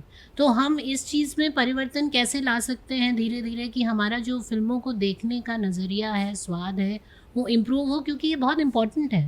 डे बाय डे हम देख रहे हैं कि हमारी फ़िल्मों में डिग्रेडेशन होता जा रहा है, हमारी फ़िल्में जो है इस तरह का कंटेंट प्रस्तुत कर रही हैं जो आगे समाज को और ज़्यादा ख़राब करता जा रहा है। तो इस बारे में थोड़ा विचार व्यक्त करें कि जिसको एक समझ है उसका, उससे परे जिसको समझ नहीं है इस शास्त्र की या इन रसों की, उसके लिए कितना डिफ़िकल्ट हो जाता है ये, आप अगर उसको इस तरह से जज करना शुरू करें। हाँ, देखिए इसको ऐसे हम समझ सकते हैं कि जी। अ, ये ज़रूरी नहीं है कि कोई नाट्यशास्त्र पढ़े ही और रस सिद्धांत समझे ही हुँ। तो ही हम उस चीज़ को करें। यहाँ पे समझने वाली बात है कि ये हो क्या रहा है। जी। इसमें एक रस सिद्धांत में हम एक हृदय के नैर्मल्य की बात करते हैं, या हम चाहते हैं कि निर्मल हृदय हो, वैसा भावक हो, वैसा कवि हो, हुँ। और उसको ही रस का आस्वाद ले पाते हैं। अब देखिए आपका जो प्रश्न है वो इस तरह से है कि मैं इससे पहले मैं जयशंकर प्रसाद को कोट करना चाहूँगा। जयशंकर ने कहा था, संस्कृति सौंदर्य बोध के विकसित होने की मौलिक चेष्टा है। हुँ। तो संस्कृति में हम बहुत कुछ करते हैं, हम पूजा करते हैं, पंडाल आते हैं, हम प्रतिमा लगाते हैं, उपवास करते हैं, हम कुछ चीज़ें और देवताओं के लिए नृत्य करते हैं, गीत गाते हैं। तो वो हमारे कुछ चीज़ों का सौंदर्य बोध जो है वो विकसित होता है। अब समस्या ये कि हमारा आपका जो प्रश्न है कि सौंदर्य बोध कैसे विकसित हो, इसका मैं एक अच्छा उदाहरण देता हूँ कि मेरे एक मित्र थे जो मुझसे उम्र में बड़े कम थे, तो हमसे करीब 10 साल छोटे थे। तो उनको बड़ी खूब सारी फिल्में देखते थे, बहुत सारी फिल्में देखते थे, और पढ़ाई लिखे में उनका ध्यान व्यान था नहीं उनको। तो हमने उनको बोला कि भाई अच्छा एक बात बताइए कि आप जो है इतनी फिल्में देख कर क्या करते हैं, आपको अच्छा ही लगता है ना, तो एक काम कीजिए कि एक आप हमारी कुछ सुझाई फिल्में देख लिए, मैं आपको देता हूँ फिल्में। हमने उनको गोल्ड रश दी चार्ली चैपलिन की देखने के लिए, हमने बाइसिकल थीव्स दी देखने के लिए, हमने उनको हिचकॉक की वर्टिगो दी देखने के लिए। तो वो तो बड़े देख के बाइसिकल थी देख के लोग रोने लगे। मैं ये कहता हूँ कि आज भी आप किसी साधारण आदमी को भी दिखा दीजिए बाइसिकल थीव्स, जेल की कैदी, बहुत लोगों ने ऐसा एक्सपेरिमेंट किया कि जेल में दिखाया तो जेल में कैदी रोने लगे।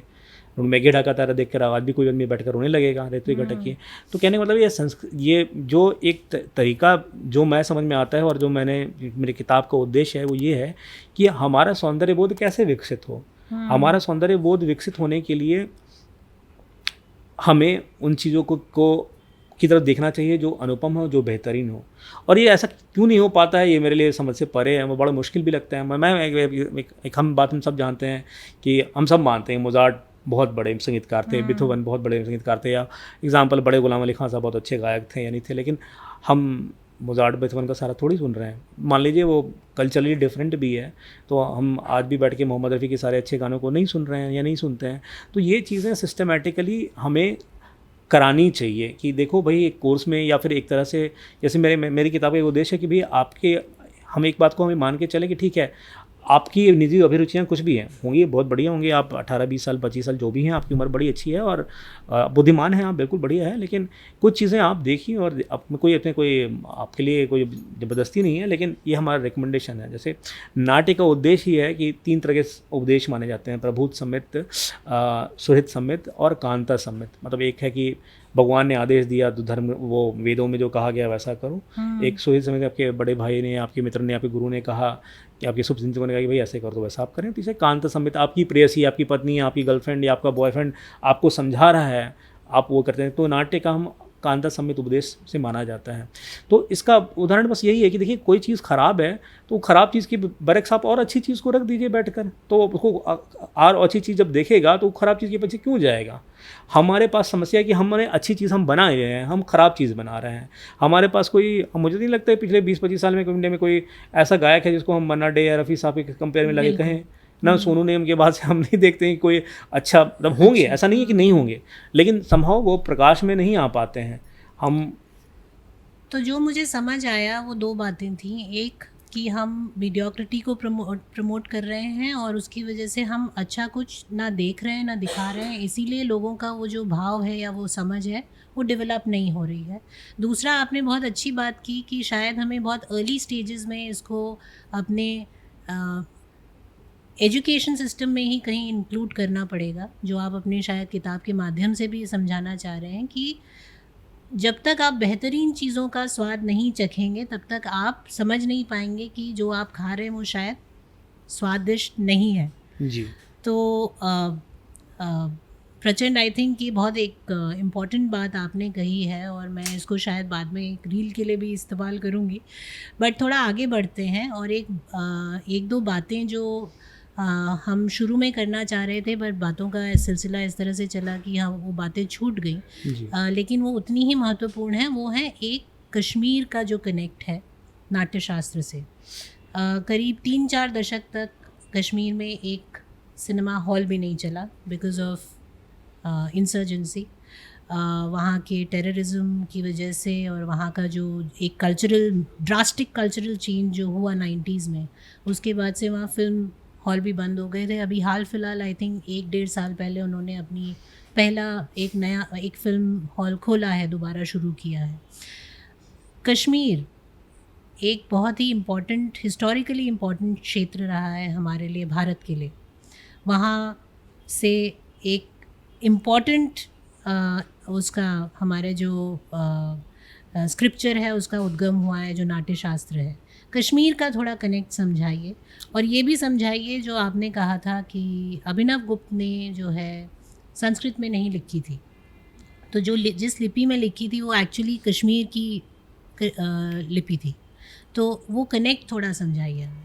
देखिए, पहले आपकी आखिरी बात पे आता हूँ।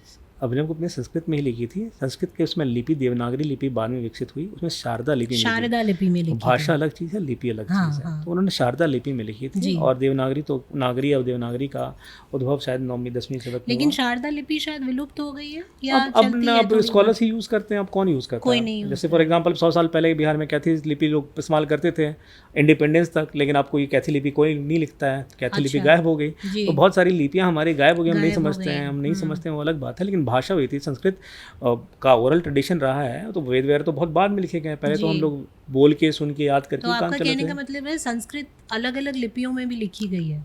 बिल्कुल। अच्छा, बिल्कुल लिखी गई है, हमेशा लिखी गई है। जैसे देवनागरी के अलावा शारदा लिपि हुई, उसके अलावा मैं डिटेल नहीं बता सकता, लेकिन आई एम श्योर कि और भी लिपियाँ होंगी लिखी गई होंगी निश्चित तौर पे, क्योंकि नागरी नई लिपि है। ये 10वीं सदी में 11वीं सदी में नागरी लिपि का विकास हुआ है। उससे पहले नागरी नहीं, तो सिर्फ जो लिपि थी अब लिखना पड़ेगी। देखिए, पहली बात तो ये है कि कश्मीर से केवल नाट्यशास्त्र की उत्पत्ति नहीं हुई है। कश्मीर जो है वो कहा जाए तो fountain head of Indian intellectual और इंडियन विजडम ऐसा है। आप हमारे भारत में इस बात को निर्विवाद रूप से मानते हैं कि अगर हमारे भारत में अगर किसी को महानतम अध्येता कहा जाए तो पाणिनि को माना जाता है। ये पाणिनि को हम ज्ञानी नहीं कहते हैं, उनको आत्मज्ञान है ऐसा नहीं कहते हैं, लेकिन उनसे बड़ा विद्वान हम नहीं मानते हैं कि उस एक अकेले इंसान ने बिल्कुल ग्रामर के रूल बदल दिए। उससे पहले और उसके बाद पाणिनि से पहले का संस्कृत और पाणिनि के बाद का संस्कृत, और अद्भुत प्रतिभा, सब लोग उनको प्रणाम करते हैं कि पाणिनि से बड़ा कोई विद्वान नहीं। न केवल पाणिनि बल्कि पतंजलि लोग भी कश्मीर में ही पढ़े थे, और कश्मीर में एक विश्वविद्यालय का सिस्टम बहुत सालों से रहा, और वहाँ पे और अभिनव गुप्त भी एक विश्वविद्यालय में ही पढ़े, और वहाँ पे परंपरा रही है विश्वविद्यालयों की पढ़ने की। और हमारे यहाँ तक्षशिला विश्वविद्यालय, नालंदा विश्वविद्यालय के अलावा हम लोग विश्वविद्यालय में पढ़ते थे, और वहाँ सबके लिए था कि आप आइए और पढ़िए और देखिए और उसका कहिए। और केवल अभिनव गुप्त नहीं, भामह जिन्होंने अलंकार शास्त्र दिया, और मम्मट जिनकी काव्य मीमांसा है, आनंदवर्धन जिनका ध्वनि सिद्धांत है, और क्षेमेंद्र जिनकी औचित्य विचार चर्चा है, औचित्य सिद्धांत है। पोएटिक्स में शारंग देव जो कश्मीरी थे, वो कश्मीर से निकल कर बाद में वो मध्य प्रदेश की तरफ चले गए। संगीत रत्नाकर नाट्यशास्त्र से प्रभावित है। और इतना ही नहीं, वो बौद्धों के लिए बहुत लोग कश्मीर में रहते थे, और जो जितने भी जो तिब्बत में और चाइना में हमारे जितने भी कनेक्शन हुए हैं वो हमेशा कश्मीर के थ्रू रहे। तो कश्मीर को हम केवल ऐसे नहीं देखते कि वहाँ कुछ लोग रहते थे। कश्मीर वाज फाउंटेन हेड, वहाँ पे यूनिवर्सिटीज़ थी जो कि उनका पूरे भारत में आदर किया जाता था। जैसे आप जयशंकर प्रसाद की स्कंदगुप्त नाटक पढ़ेगा तो मैं मातृगुप्त की चर्चा, उनका कहना है कि कालिदास ही मातृगुप्त हैं, लेकिन मातृगुप्त एक अलग कवि थे। उनके लोग अभिज्ञान शकुंतलम की टीका में उनकी भी चर्चा करते हैं। अब वो सेम थे या वो कालिदास ही थे या कुछ और थे, लेकिन वो भी कश्मीर के कवि रहे। तो कश्मीर का एक महती योगदान रहा है जो पूरे भारतवर्ष के वांग्मय में वो केवल पोएटिक्स में ही नहीं, वो हम जब कोई हम ये नहीं कह सकते केवल नालंदा विश्वविद्यालय ही विश्वविद्यालय था या तक्षशिला विश्वविद्यालय था या फिर बाद में पुष्प विहार महागिरी जैसे विद्यालय थे। बाद में बहुत सारे विश्वविद्यालय थे और वहाँ पे बहुत सारी चीज़ों की पढ़ाई होती थी और उन सब का एक बड़ा सीट रहा है, क्योंकि अभिनवगुप्त उत्तर प्रदेश के कहीं के थे मूल निवासियों के पिताजी चुकलक। तंत्र का बहुत एक हाँ तंत्र की धारा। अब देखिए वो एक अलग ही बात है। देखिए हम भारत की संस्कृति की जब अवधारणा की बात करते हैं तो हम आम तौर पे लोग वैदिक धारा के बारे में बात करते हैं, लेकिन जो उसके साथ साथ चलती आ रही एक बड़ी धारा है वो है आगम धारा, निगम धारा, वैदिक धारा को कहते हैं। आगम धारा वो जो तंत्रों की है वो भी बहुत पुरानी है। कितनी पुरानी है अब कहना मुश्किल है। जैसे हम जानते हैं वैशेषिक जो है वो जैन और बौद्धों से भी ज़्यादा पुराना है। तंत्र कितना पुराना है ठीक कहा नहीं जा सकता है। तंत्रों का भी इतना विशाल था। अब हम आज तंत्र का मतलब जादू टोना समझते हैं, लेकिन वो दरअसल है नहीं। वो दरअसल है नहीं। इट इज़ सो अमेजिंग प्रचंड। मतलब आपसे बात करके मुझे कई बार ऐसा लगता है कि बहुत विषयों पे बहुत अलग अलग पॉडकास्ट हम कर सकते हैं, लेकिन आपकी ये जो एक इम्पॉर्टेंट जो आपने इन्फॉर्मेशन शेयर की है कश्मीर के बारे में, उससे हमें पता चलता है कि आज का जो कश्मीर है वो कम्प्लीटली डिस्ट्रॉय हो चुका है। मतलब जो हमारी एक आइडेंटिटी थी कश्मीर की वो completely, and it just took 3 to 4 decades to destroy it completely. उससे पहले भी काफ़ी टाइम से होता रहा। मतलब ओवर आई थिंक कश्मीर के ऊपर जो प्रहार था, शायद यही प्रहार इसी वजह से था क्योंकि वो एक इम्पॉर्टेंट क्षेत्र था, इंटेलेक्चुअल क्षेत्र था। लेकिन ओवर द लास्ट और कई सेंचुरी से हो रहा है वो प्रहार, लेकिन पिछले 4 दशकों में तो I think complete wiping out of जो भी थोड़ा बहुत रिमेनिंग वो था हमारा। हाँ ये बहुत दुखद है, क्योंकि देखिए मैं इसलिए इसको विशेष दुख का कारण मानता हूँ क्योंकि भारत के जितने दर्शन हैं और जिसको इंटेलेक्चुअल विजडम कहा जाए, षड दर्शन, सांख्य के सांख्य, योग, न्याय, वैशेषिका, पूर्व मीमांसा, उत्तर मीमांसा, बौद्ध के जो चारों दर्शन के भाग हैं, योगाचार, विज्ञानवाद, सौत्रांतिक, व्यावहारिक जो भी हैं, और जैनों के, इन सब का, इन सारे डिबेट्स का एक बड़ा कल्मिनेशन हमें कश्मीर सेवाद्वयवाद में मिलता है, जिसमें कुल, क्रम, प्रतिभिज्ञा, स्पंद ये सारे दर्शन हैं। और वो चीज़ें कश्मीर में बहुत लोग प्रैक्टिस करते आए हैं और वो सब स्थापित हो गए। और मुझे लगता है कि जो अभी एक रिसर्जेंस हमें, जिसकी इमीडिएट एक बहुत बड़ी ज़रूरत है, वो भारतीय समाज को, आपने प्रश्न पूछा नहीं है लेकिन मैं कहना चाहूँगा, वो ये है कि हमें कश्मीर सेवाद्वयवाद दर्शन को बहुत ही गंभीरता से पढ़ना चाहिए, क्योंकि ये आपके बहुत सारे प्रश्नों को बहुत अच्छी तरह से व्यवस्थित करके रखता है। जो मैं अभी उसी पे आ रही थी कि थोड़ा सा हमें शैवाइट दर्शन के बारे में बताएं कि ये कश्मीर का जो शैवाइट दर्शन है, इसके ये क्या है और इसे क्यों हम लोगों को पढ़ना चाहिए, समझना चाहिए, ये हमारे लिए क्यों इम्पोर्टेंट है? बिल्कुल, बहुत अच्छी बात है। पहली बात तो इसलिए पढ़ना चाहिए कि हम आदमी जिज्ञासु है, कोई भी है। देखिए हम एक बात हम सबको माननी चाहिए, जो हम लोग जानते हैं कि मानते नहीं, कि चाहे अनचाहे हर आदमी सौंदर्य का उपासक है। हर आदमी को जो सुंदरता लगती है उसके पीछे आकर्षित होता है और क्यों अच्छा लग रहा है वो जानना चाहता है। और दूसरी बात है कि हम सभी एक कहीं ना कहीं दर्शन के छात्र भी हैं। दर्शन मतलब प्रेक्षण नहीं, मतलब does not mean direct perception. दर्शन मतलब कि देख कर, उसको विचार कर, उसकी आंतरिक चीज़ों को अनुभूत करना, विचारना, जिसको दर्शन कहते हैं। हम सब इसके हैं और विभिन्न मत हैं। भारत में बहुत सारे विभिन्न मत हैं, बहुत सारे मत हैं, लेकिन सारे मत अपने अपने कुछ विशेषताओं के साथ मौजूद हैं। कश्मीर सेवाद्वयवाद इसलिए महत्वपूर्ण है क्योंकि ये बहुत सारे गहरे मतभेदों को समाहार करके हमें एक अच्छे रूप में लाता है। चाहे वो व्याकरण हो, चाहे वो बौद्ध हो, चाहे हमारे जितने अद्वैतवादी दर्शन हो, उनको लेकर उनकी बात कहते हैं उसमें। अब देखिए मैं एक छोटी सी बात बताता हूँ कि हम जितने भी फिलोसफिकल सिस्टम देखे हैं, बहुत सारे सिस्टम है। वेस्ट में भी एनालिटिकल फिलोसफी है ना, कॉन्टिनेंटल फिलोसफी है, तो उसमें एक मोटा मोटा हम देखेंगे कि भाई ऑन्टोलॉजी हम पढ़ते हैं, हम एपिस्टोलॉजी पढ़ते हैं, जिसको कहते हैं सत्य मीमांसा। एपिस्टोलॉजी मतलब ज्ञान मीमांसा, हम एथिक्स, मूल्य मीमांसा, है ना, और मेटाफिजिक्स मतलब परमार्थ मीमांसा। ये 4 मोटी मोटी चीज़ें होती हैं। किसी में नहीं भी होती हैं। अद्वैत वेदांत को के लिए मेटाफिजिक्स बहुत इंपॉर्टेंट है, उसके लिए ज्ञान मीमांसा वगैरह उतनी महत्वपूर्ण नहीं है। लेकिन काश्मीर शिवाद्वैतवाद एक ऐसा दर्शन है जो जीवन के सारे अंगों को लेता है, जिसमें इसका एक बहुत महत्वपूर्ण अंग है सौंदर्य।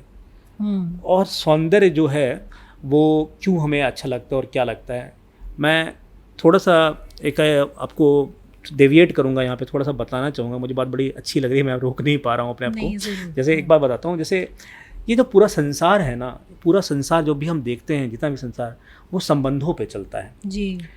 हम संबंध क्या है इस पे गहरा विचार कर सकते हैं। मेरे हिसाब से काश्मीर शिवाद्वैतवाद में इसकी चर्चा होती है, कोई एक तरह का व्यवस्थीकरण है, दो चीज़ अलग चीज़ें हैं उनको, भेदाभेद इसको कहते हैं, है ना, भेद में अभेद देखना, इसको संबंध की तरह से दृष्टि से देखते हैं। पिता पुत्र का संबंध है ना, पेड़ है शाखा का संबंध है, राजपुरुष है राजा का हमसे कुछ संबंध है ना, तो आपका इस संस्थान से संबंध है, भाई बहन का संबंध, कुछ न कुछ संबंध, हम संबंधों में ही रहते हैं और पूरा संसार संबंध से ही समझते हैं। और अब इस संबंध को दो स्तर पे देख सकते हैं, जैसे एक वस्तु स्तर पे, एक मानसिक स्तर पे। तो हम जितने भी संबंध सोच सकते हैं, विचार सकते हैं, इनकी तीन एक ब्रॉडर कैटेगरी करते हैं हम। एक होता है कारण कार्य भाव या कॉजेलिटी, है ना, मिट्टी से घड़ा बन गया ना, बीज से पेड़ बन गया, है ना, पहले बीज था पेड़ बन गया, है ना, और मिट्टी थी अभी घड़ा बन गया। तो एक कॉजल रिलेशनशिप हम देखते हैं, ठीक है। एक संबंध होता है ज्ञाप्य ज्ञापक भाव, कुछ चीज़ हम नहीं जानते थे हम जान गए, है ना, वो चीज़ दिख रहा है, हम उसको समझ रहे हैं, ज्ञापक भाव।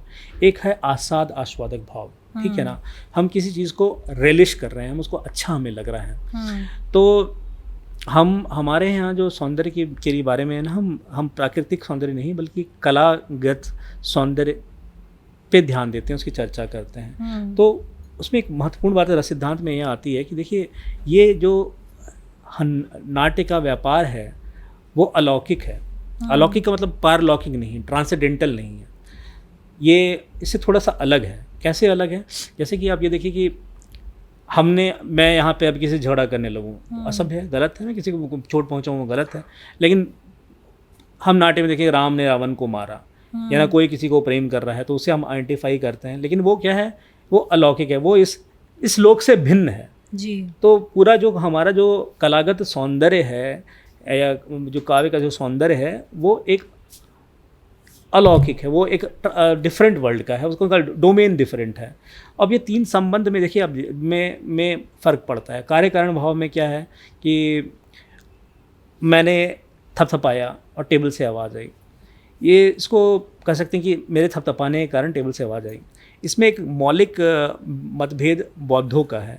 बौद्ध लोग कारण कार्य संबंध नहीं मानते, लोग प्रतीत समुत्पाद की बात करते हैं। उन्हें कि आपके ऐसे करने से आवाज़ आई, ये हमने देखा, ये हम जानते हैं, इसको हम प्रतीत समुत्पाद कहेंगे, हम कारण कार्य भाव नहीं मानेंगे। वो खैर वो विषयांतर एक बहुत लंबी सी चर्चा हो जाएगी उस पर, हम उसको नहीं भी रखते हैं। लेकिन कहने का मतलब ये है कि ऐसे बहुत सारे जो वॉक्स ऑफ लाइफ हैं, राइट, तंत्र से को लेकर, पूर्णता को लेकर, संबंध को लेकर, योग को लेकर, भक्ति को लेकर, परमार्थ को लेकर, मोक्ष को लेकर, सबके लिए एक और ज्ञान में हम किस चीज़ को हम प्रत्यक्ष समझ रहे हैं, किसका हम अनुमान कर रहे हैं, इन सब का एक बहुत ही अच्छा फ्रेमवर्क काश्मीर शिवाद्वैतवाद में। और ये रिसेंटली 1920 में वापस जब लोगों ने रीडिस्कवर किया काश्मीर शिवाद्वैतवाद को, और अब मॉडर्न स्कॉलर्स उनको कर रहे हैं। और मुझे लगता है कि यह एक बहुत ही ऐसा महत्वपूर्ण दर्शन है जिसमें बहुत सारी दार्शनिक उपपत्तियों का बहुत अच्छा विश्लेषण है, जो आपको बहुत चीज़ों को समझने में बहुत आसान करता है। देखिए, हम आसपास भी व्यवहार में देखें इसकी उपयोगिता क्या है। आसपास भी व्यवहार में देखेंगे तो एक आदमी दूसरा आदमी से झगड़ा होता है, वो बोलता है कि मेरा पॉइंट ऑफ व्यू सही है, तुम्हारा पॉइंट ऑफ व्यू गलत है। कई बार ऐसा होता है कि दोनों के पॉइंट ऑफ व्यू गलत होते हैं, कई बार ऐसा होता है एक सही है दूसरा गलत है, लेकिन हम उसको कम्युनिकेट नहीं कर पाते हैं, उसको समझा नहीं पाते हैं। उसके पीछे कारण क्या होता है कि हम बहुत सारी चीज़ों को खुद गहरे नहीं समझते हैं। जैसे एक छोटी सी बात बोलूँगी, आप कोई आदमी किसी से आपसे कहे कि मैं आपसे नाराज़ हूँ, आपको, या आपसे पूछे कि क्रोध क्या होता है, या सौंदर्य क्या है, या मित्रता क्या है, संबंध क्या, उनमें अगर आप और गहरे में जाइएगा तो आदमी बहुत ही जल्दी निरुत्तर हो जाता है। तो मुझे लगता है कि इसलिए इसकी उपयोगिता है कि ये आपको ज्ञान देता है। मैं आपको एक जैसे बेर्टोल्ट ब्रेख्ट ने एक बड़ी अच्छी बात कही थी, the aim of science is not to give you infinite wisdom but to prevent you from infinite error. तो साइंस आपको बस इतना करते हैं कि आप बहुत ज़्यादा गलतियां ना करें, लेकिन ये विजडम की बात हम दर्शन से लाते हैं। बहुत सुंदर। एक बात जो और हमारी छूट गई थी और मैं दोबारा आपसे पूछना चाहूँगी वो है कि आपने 4 रसों के माध्यम से ये भी बताया कि 4 पुरुषार्थ थे। अभिनव गुप्त ने इस पर भी वो किया है, डिटेल आउट किया है।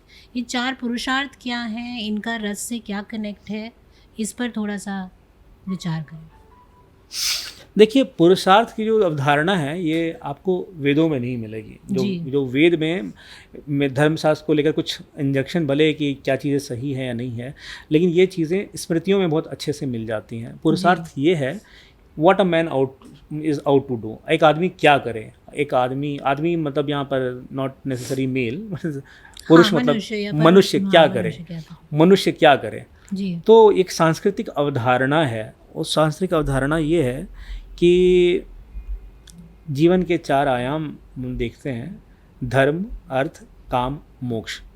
तो उनके बारे में पहले तो ये है कि उनकी अपनी अपनी परिभाषाएं हैं, उन पर आते हैं कि मोटी सी बात ये है कि धर्म ऐसा समझ लें कि क्या सही है, इसका मोरल इंजंक्शन ना, आप चोरी नहीं करना, सच बोलना, हिंसा नहीं करना, है ना। ये इंजंक्शंस आपको सारे धर्मों में मिल जाएंगे कि भैया ये इंजंक्शन, ये ऐसा मत करो, ये ऐसा करो, डू और डू नॉट। तो ये धर्म चीज़ में, उसके लिए धर्मशास्त्र हैं बिल्कुल प्रॉपर, जो बताएंगे कि क्या चीज़ करनी चाहिए।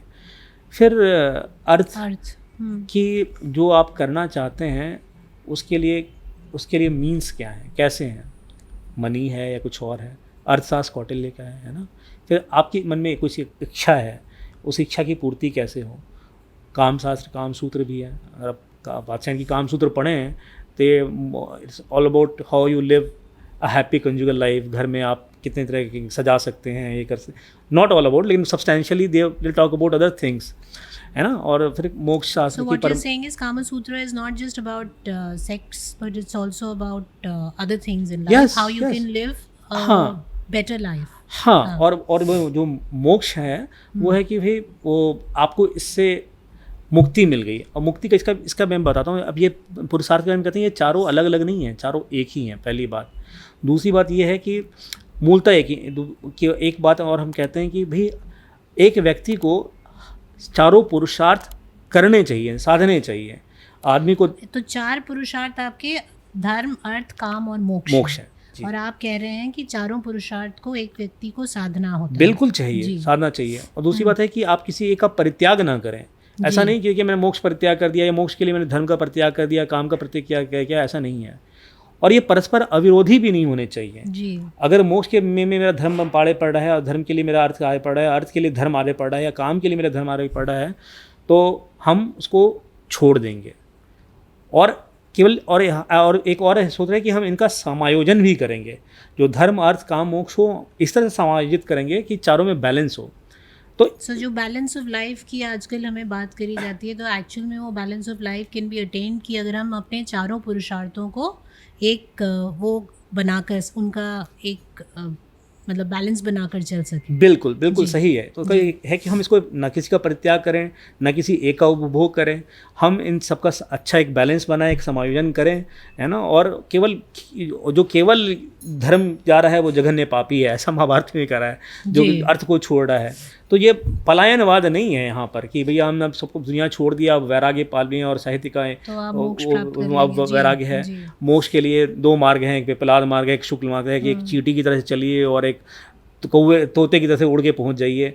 ये इच्छा नहीं है। देखिए, सबसे बड़ी जो पुरुषार्थ की जो मूल अवधारणा ये है कि पुरुषार्थ करने से आपका इहलोक परलोक दोनों सध जाए। वो जो आपको इस संसार में रहना है और इस संसार में भी आप उचित आचरण कीजिए और इस संसार को भी आप अच्छी तरह से भोगिए और समझिए, और इसके ऐसा कि जिससे कि आपका, अगर हम परलोक में विश्वास करते हैं तो वो भी सुधर जाए। इसकी सांस्कृतिक व्यवस्था है पुरुषार्थ। और पुरुषार्थ का रस उससे क्या, बहुत अच्छा सिद्धांत से क्या बहुत बढ़िया कनेक्ट है। मैं उसको ना एक आपको बताता हूँ। जैसे मैंने बोला भी आपको, विभव जो है मोक्ष से जुड़ा हुआ है, ये श्रृंगार जो है ये मूलतः काम से है। लेकिन बात दरअसल इतनी नहीं है। बात दरअसल है कि पुरुषार्थ भी हर चीज़ में हम लगा सकते हैं और हर तरह से देख सकते हैं। मेरा एक इस पर लेख भी है, लेकिन मैं फ़िलहाल आपकी बात पे आता हूँ। नाट्य शास्त्र में बहुत अच्छी बात मैं कहता हूँ श्रृंगार रस के संबंध में। उन्होंने कहा श्रृंगार रस को हमें पुरुषार्थ की दृष्टि से देखना चाहिए। हम श्रृंगार को एक तो हम संयोग और वियोग देखते हैं कि भैया अब हम लोग आम तौर पे जो भी साहित्य के स्टूडेंट हैं उन्हें ये देखा होगा कि विप्रलंभ है, एक संयोग श्रृंगार है कि मैं अपने प्रियतम से मिल गया, मुझे बड़ा अच्छा लगा, या वो विरह, या वो मुझसे दूर चली गई तो मैं बिछड़ विरह में गया हूँ। था, हाँ। लेकिन ये तो अवस्थाएं हैं श्रृंगार की, लेकिन उसके भेद उन्होंने कहा कि 3 तरह से हमें देखना चाहिए। एक है अर्थ श्रृंगार, एक है धर्म श्रृंगार, और एक है काम श्रृंगार।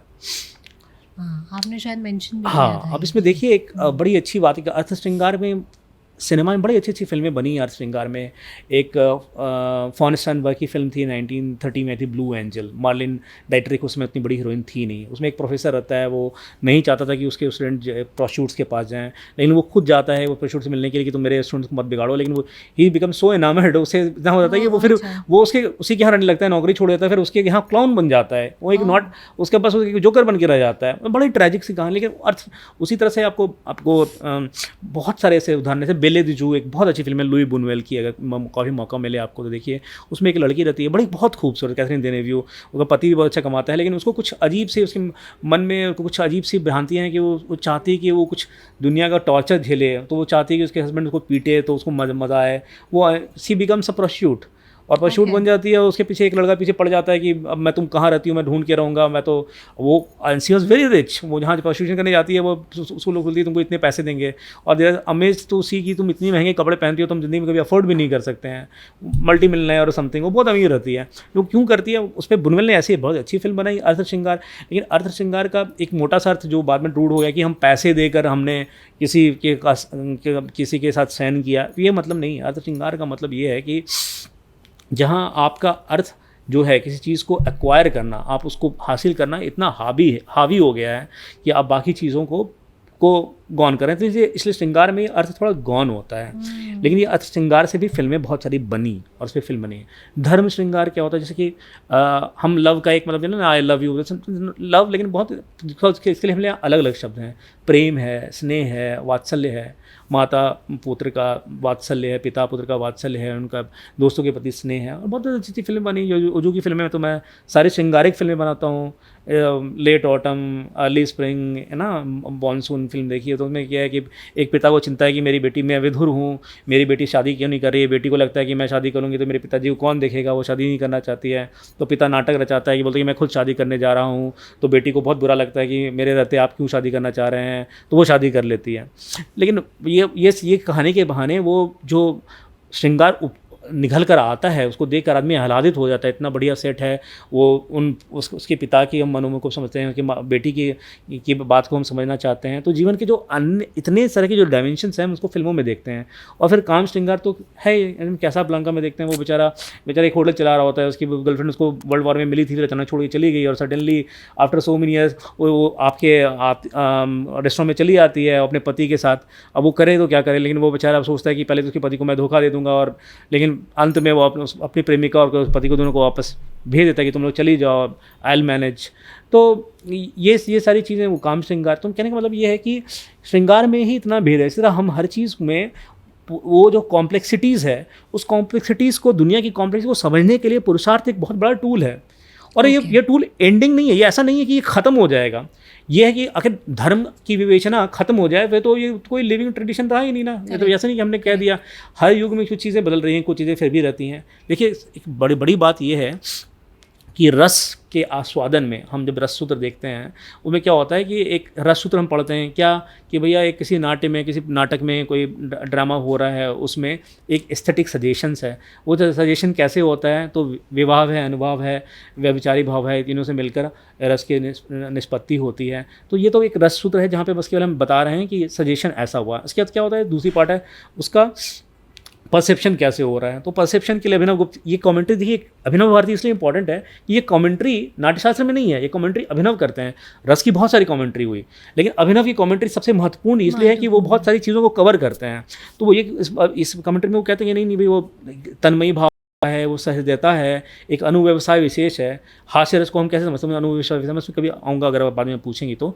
और लास्ट में एक आस्वाद है, रिलेसिंग है, और रिलेसिंग कैसा है, चमत्कार जैसा है। और उसमें चमत्कार के सबसे क्या चीज़ होती है, में अर्थ क्रिया कार्य, तो आपको गूज बम्ब होता है, आप मेंटली बहुत खुश हो जाते हैं, या मेंटली थोड़ा डिस्टर्ब होते हैं, फिर यू फील रिलैक्स, ऐसी चीज़ें होती हैं। और अंत में क्या होता है, एक मूल्यबोध होता है। यह रस के लिए बहुत महत्वपूर्ण बात है, मूल्यबोध। मूल्यबोध क्या है कि ये चीज़ सही है। अब मूल्य क्या है? मूल्य अपने आप में एक चीज़ है कि जो चीज़ आप, जैसे हम पानी पीना चाहते हैं, मेरी इच्छा है, ठीक है ना। लेकिन ये इच्छा ही मूल्य नहीं होती। मूल्य ऐसा चीज़ होती है कि एक एंड पर इच्छा है, यू वांट समथिंग, और दूसरे एंड पर एक रीजनिंग है, विवेक है, ये सही है, करना चाहिए। सत्य एक मूल्य है, सौंदर्य एक मूल्य है, स्वातंत्र्य एक मूल्य है ना। तो वो मूल्य किस तरह का है उसको समझना, और वो बहुत गहन है। सत्य इतना आसान नहीं है, स्वतंत्र इतना आसान नहीं है। ये फिलोसफिकल टर्म्स हैं। हमें लगता है कि हम कपड़े उतार कर स्वतंत्र हो रहे हैं, हमें लगता है कि हम मन चाहा खा के स्वतंत्र हो रहे हैं, हमें लगता है हम 5-10 लोगों को पीट कर स्वतंत्र हो रहे हैं, हमें लगता है हम गाली देकर स्वतंत्र हो रहे हैं। इस तरह की बहुत सारी अपनी अवधारणाएं बना सकते हैं, लेकिन मूल्य आविष्कृत नहीं होते हैं, मूल्य खोजे जाते हैं। खोजे नहीं जाते मूल्य, उसको समझे जाते हैं, वो हैं, उनको हम वी इंटरलाइज, वी रिलेस। ये लेकिन ये अच्छी बात ये कि ड्रामा में ये चीज़ें आपको समझा दी जाती है बहुत अच्छे से। भरत की मंदिर पहले ही अध्याय में कहते हैं कि ये ड्रामा है किसके लिए? उनके लिए जिनको प्यार करना नहीं आता, उनको प्यार करने का तरीका सिखाते हैं। जो कावर्ड हैं, जो कायर हैं, उनको उत्साह देता है। जो वीर हैं, उनको और अच्छा बनाता है। जो मतिमंद हैं, उनको बुद्धिमान बना रहा है। जो बुद्धिमान है, उनको प्रज्ञावान बना रहा है। ये सारा काम कौन कर रहा है? तो नाट्य कर रहा है। सब्जेक्ट मैटर ऑफ ड्रामा, नाटक नहीं, नाट्य। तो सिनेमा भी नाट्य है। मैं ये कहता हूँ सिनेमा भी नाट्य है। Subject matter of what ever is being shown. और वो किस लिए है? वो आपको एक ग्रेटर ट्रूथ के लिए है, उसको रियलाइजेशन के लिए है, उस मूल्य बोध के लिए है। वो केवल आपने बहुत ही बढ़िया बात पर इस पूरे कॉन्वर्सेशन को एंड किया है प्रचंड, कि आज की फ़िल्मों में, शायद भारतीय फ़िल्मों में जो मिसिंग है वो ये है, जो आपने अभी कहा कि हमें अपना मूल्यबोध कराने की जो क्षमता है वो फिल्में लूज़ कर रही हैं। जो भरत मुनि ने आज से हज़ारों साल पहले कहा था कि नाट्य है क्या, वो आपको ये सिखाना बेटर ह्यूमन बनाने की तरीका है। नाट्य के थ्रू बेटर लवर बनो, better you become a better, a more intelligent person. That's exactly what the idea of नाट्य should be. आपका बहुत बहुत धन्यवाद प्रचंड, आपने इतनी सारी बातें हमें आज बताई, इतना सारा हमारा ज्ञानवर्धन किया। इन बातों में से कई ऐसी बातें हैं जिनमें मुझे लगता है कि हमें और कई घंटों का वार्तालाप करना पड़ेगा टू अंडरस्टैंड इट बेटर। मैं शायद आपको फिर इनवाइट करूँगी कई और बातों पर विचार करने के लिए, लेकिन उस बातचीत को करने के लिए मुझे खुद भी पहले थोड़ा उस बारे में अध्ययन करना पड़ेगा to ask you the right questions. But thank you so much for making time for us today. Indic pen का जो एक उद्देश्य है, मैं आशा करती हूँ कि इस पॉडकास्ट के माध्यम से हम कहीं ना कहीं वो एक तार छेड़ने का प्रयास जो कर रहे हैं वो कर रहे होंगे, उसको करने में कुछ और आगे बढ़े होंगे, कि हमारे जो व्यूअर्स हैं वो और जानना चाहेंगे नाट्यशास्त्र के बारे में, वो और जानना चाहेंगे कि जो उन्हें परोसा जा रहा है, whether it is the kind of cinema that they should be bingeing in on. आजकल तो सिनेमा और आपका जो नाट्य है वो सारा ड्राइंग रूम में OTT के माध्यम से आ रहा है, लेकिन probably now it is time when they start creating a demand for better cinema. Thank you so much once again. Thank you, Lipika ji. If you want to continue listening in to such interesting conversations about Bharat, do like and subscribe.